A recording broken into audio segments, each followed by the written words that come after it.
बातमी आहे जळगावमधून।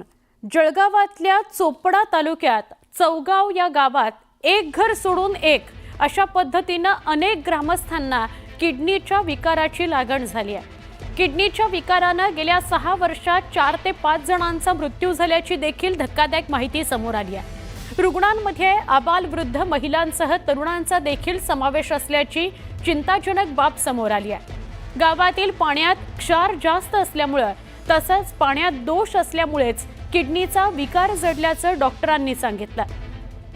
ग्रामस्थांना मोफत शुद्ध पाणी मिळावं म्हणून फिल्टर प्लॉट बसवण्यात आले, मात्र त्याचाही काही उपयोग होत नाही। सगळ्याच पाण्याचे स्रोत क्षारयुक्त झाल्यामुळे मोठी समस्या निर्माण झाली आहे। या प्रकरणी प्रशासनाने लक्ष द्यावं अशी मागणी ग्रामस्थ करतायत।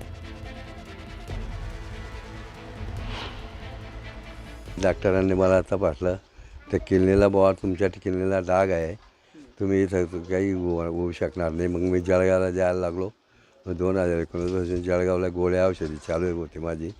मग त्या काय त्रास म्हणजे किडनीचा त्रास होता, ते वांत्या होत होत्या, हातपाय सुजले होते, काही तोंड बी सुजलं होतं। दोन्ही किडनीला सुजी माझी। सुरुवातीला काय झालं? सुरुवातीला मला मळमळ होत होतं आणि भाकर जात नव्हती 2 महिन्यापासून। मग मला कसं वाटलं मला ॲसिडिटीस आहे, तर मी तपासली तर मला किडनीचं निघालं। किडनीचमुळे होतं बाबा। आणि पाणी पाहिजे बाबा तुम्हाला फिल्टर, तुमच्या गावाला का पाणीच्या दोषी बाबा। डॉक्टरांनी सांगितले की जुना प्रॉब्लेम आहे म्हणे तो, आणि थोडे किडण्यांची साईज पण लहान होती, आणि हे पाणी मेन प्रॉब्लेम म्हणजे पाण्याचा होता। पाणी क्षारवट येतं बाबा तुमच्या गावाचं। त्यानंतर मग वडील वारले, त्यानंतर मग बऱ्याचशा केस अशा म्हणजे वारल्या आहेत आमच्या ह्याच्यात, बिनव्यसनी वारले बाकी। ठिकाणी 3 रुग्णांना डायलिसिसचा उपचार सुरू आहे। या ठिकाणी मागच्या वर्षभरात जे पाण्याचे नमुने तपासणीसाठी घेतलेले होते, तर यामध्ये 2 प्रकारच्या तपासण्या केल्या जातात। एक आहे रासायनिक तपासणी आणि दुसरी आहे जैविक तपासणी।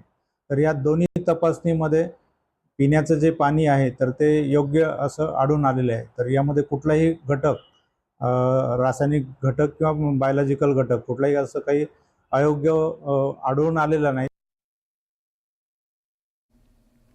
बातमी मनमाडमधून। मनमाडमध्ये कांदा निर्याती बाबतीत केंद्र सरकारच्या धोरणाचा फटका यावर्षी कांदा निर्यातीला बसलाय।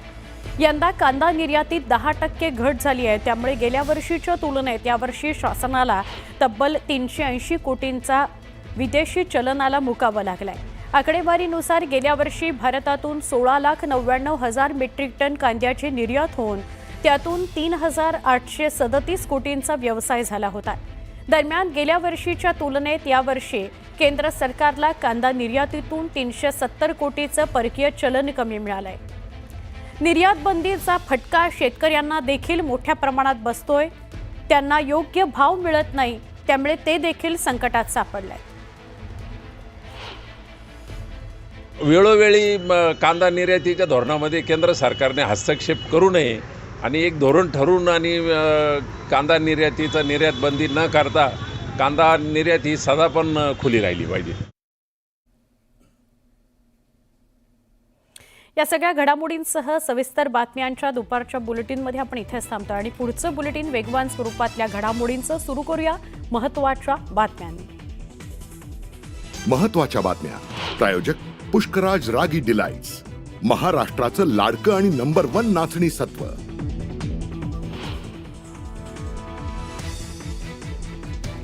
बारामतीत पवार कुटुंब पुन्हा आलं एकत्र। बैठकी करता शरद पवार आणि सुनेत्रा पवार उपस्थित। युगेंद्र पवारांना सुनेत्रा पवारांकडून वाढदिवसाच्या शुभेच्छा, तर पवार कुटुंब एकत्र असल्याचं युगेंद्र पवारांचं विधान।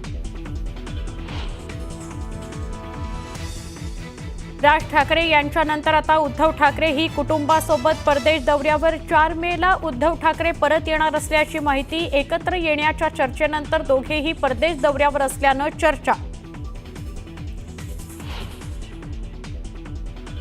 काँग्रेसचा हात सोडून संग्राम थोपटेंनी हाती घेतलं कमळ। कार्यकर्त्यांसह भाजपचे कार्यकारी प्रदेशाध्यक्ष रवींद्र चव्हाणांच्या उपस्थितीत प्रवेश। सांगलीत अजित पवार गटाची ताकद वाढणार, 4 माजी आमदारांसह जिल्हा परिषदेचे माजी शिक्षण सभापती राष्ट्रवादी काँग्रेसमध्ये करणार प्रवेश. तनिषा भिसे मृत्यू प्रकरणात ससूनचा नवा अहवाल न्यूज 18 लोकमतच्या हाती. नव्या अहवालानुसार डॉक्टर घैसास दोषी. पोलिसांनी 4 प्रश्न विचारल्यावर ससूनच्या समितीनं अहवाल बदलल्याची चर्चा. वाल्मिक कराड जेलमध्ये मात्र कार्यकर्त्यांची अजूनही दहशत. डीवायएसपी गोल्डे यांच्या जबाबातून मिळालेल्या माहितीनं एकच खळबळ. पुण्यात दारूच्या नशेत लोकांकडून एका जोडप्याला मारहाण, कारवर दगडफेक, 5 जणांवर गुन्हा दाखल, 3 आरोपी अटकेत. सोन्याच्या किमतीत विक्रमी वाढ, जीएसटीसह सोन्याचा दर 1,02,000 रुपयांवर, तर चांदीचे भावही वधारले.